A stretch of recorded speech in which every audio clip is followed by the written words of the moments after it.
السلام علیکم ورحمۃ اللہ وبرکاتہ۔ ایک سانپ اپنے زہر کی تعریف کر رہا تھا کہ میرا ڈسا پانی نہیں مانگتا۔ پاس بیٹھا مینڈک اس کا مذاق اڑا رہا تھا کہ لوگ تیرے خوف سے مرتے ہیں، زہر سے نہیں۔ دونوں کا مقابلہ لگ گیا۔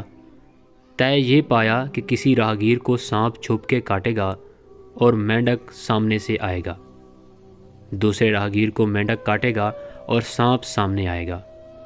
اتنے میں ایک راہگیر گزرا، اس مسافر کو سانپ نے چھپ کے کاٹا جبکہ ٹانگوں سے مینڈک پھدک کے نکلا۔ راہگیر مینڈک دیکھ کر زخم کھجا کے تسلی سے چل پڑا، خیر ہے مینڈک ہی تھا، کیا فرق پڑتا ہے۔ دونوں اسے دور تک جاتا دیکھتے رہے، وہ صحیح سلامت چلا گیا۔ دوسرے راہگیر کو مینڈک نے چھپ کے کاٹا اور سانپ پھن پھیلا کے سامنے آ گیا۔ مسافر دہشت سے فوری مر گیا۔ دنیا میں ہر روز ہزاروں افراد مرتے ہیں جن کو دیگر امراض ہوتے ہیں یا کوئی بھی مرض نہیں ہوتا، جبکہ کرونا کی شرح اموات اس کا اشر اشیر بھی نہیں ہے۔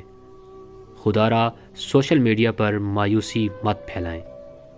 مسلمان موت سے نہیں ڈرتا۔ جب موت ایک اٹل حقیقت ہے جس نے نہ پیغمبروں کو چھوڑا نہ ولیوں کو، موت جب ہر حال میں آنی ہے پھر کرونا سے ڈر کیسا۔ احتیاط لازم کریں لیکن خوف کو خود سے الگ کر دیں۔ خوف اور مایوسی سے انسان کی قوت مدافعت ختم ہو جاتی ہے جو کسی بھی بیماری سے لڑنے کے لیے بہت ضروری ہوتی ہے۔ کرونا کے ہزاروں مریض صحت یاب ہو چکے ہیں اور ہو رہے ہیں۔ موت اس کو آتی ہے جس کی زندگی کے دن پورے ہو چکے ہوتے ہیں۔